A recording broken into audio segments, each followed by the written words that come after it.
देखो ये जो सोच है ना कि मुझे पढ़ना है और फिर मुझे जॉब चाहिए, ये सोच ही गलत है। सभी दोस्तों को नमस्कार। जय हिंद दोस्तों, कैसे हो आप सब लोग।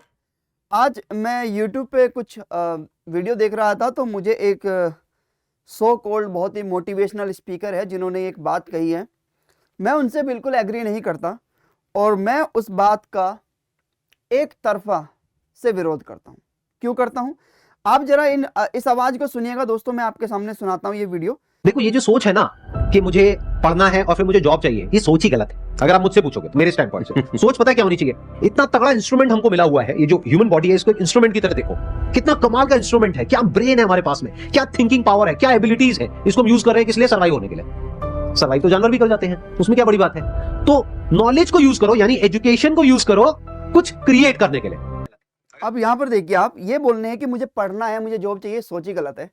संदीप महेश्वरी जी, मैं आपसे कहना चाहता हूं, जब जिस वक्त आपने ये बात बोली, क्या आपको पता है कि हिंदुस्तान के अंदर में कितने तबके रहते हैं?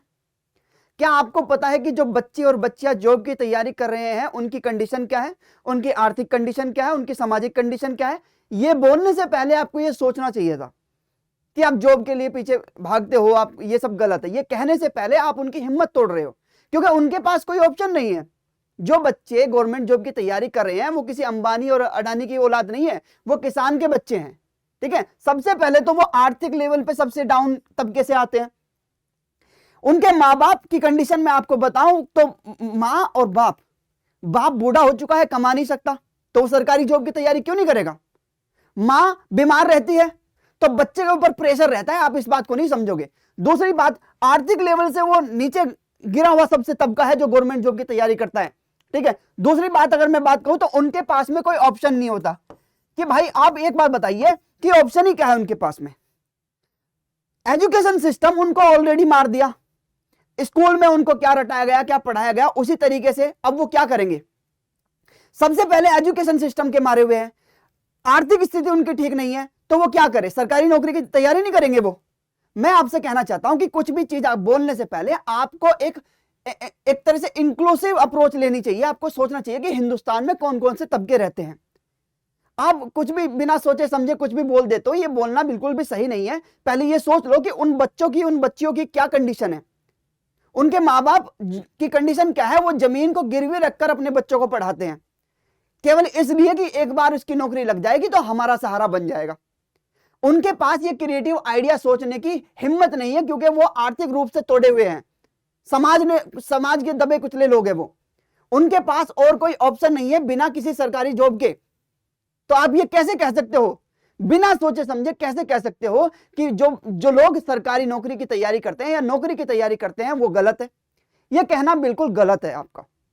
मैं आपके साथ डिसएग्री करता हूं संदीप जी, और मैं आपकी रेस्पेक्ट भी करता हूं, क्योंकि आपने बहुत लोगों को एक अच्छी लाइफ भी दी है, बहुत ज्यादा आपने मोटिवेट किया है लोगों को। जो बच्चा सुसाइड करने जा रहा था उसको आपने रोका भी है करने से, आपने उनको हिम्मत दी है। मैं आपसे बिल्कुल एग्री करता हूं, लेकिन इस बात में मैं आपसे डिसएग्री करता हूं कि सरकारी नौकरी की तैयारी करने वाले बच्चे जो होते हैं वो गलत कर रहे हैं। बिल्कुल गलत नहीं कर रहे, वो सही कर रहे हैं, क्योंकि उनके पास ऑप्शन नहीं है। उनकी आर्थिक स्थिति ऐसी नहीं है कि वो किसी कोई बड़ा आइडिया सोच सके। आप एक बात बताइए मुझे कि फिलोसफी कौन लोग पढ़ते हैं?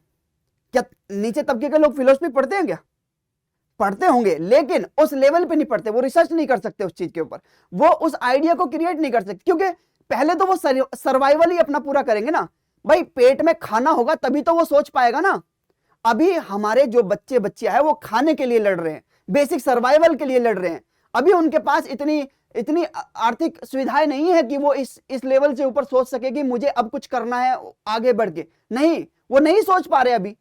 आप उनको 50,000 रुपए महीना दे दो, वो सोच लेंगे, कुछ क्रिएटिव आइडिया लेके आएंगे, कुछ करेंगे। नहीं, क्योंकि अभी उनकी जो जरूरतें हैं वो पूरी नहीं हो रही है, बेसिक जो उनकी रिक्वायरमेंट है। आप एक बताओ, त्योहार आते हैं जाते हैं, ये बच्चे और बच्चियां, इनके माता पिता, आपको पता है किस तरह से त्योहार को मनाते हैं? आपके यहां जो त्योहार बनाया जाता है बड़ी खुशियों से बनाया जाता होगा। यहां पे पहले त्योहार बनाने से पहले यह सोचा जाता है कि इस बार कर्जा कितना बढ़ेगा। और इस मेंटल स्टेट में क्या आप सोच सकते हो कि ये कुछ क्रिएटिव कर सकते हैं? ये मैं कहता हूं कि कर भी सकते हैं, लेकिन कंडीशंस बहुत ज्यादा खराब है। इसलिए मैं कहता हूं कुछ भी बोलने से पहले थोड़ा सोच समझ लिया करो सर, कि हम किस तबके से बात कर रहे हैं। कौन सा तबका है वो? ये बेसिक्स रिक्वायरमेंट को पूरा करने में लगे हुए हैं सर, कैसे ये ऐसा कर पाएंगे? बस इतना ही कहना है मेरा, बाकी आप समझदार हो सर।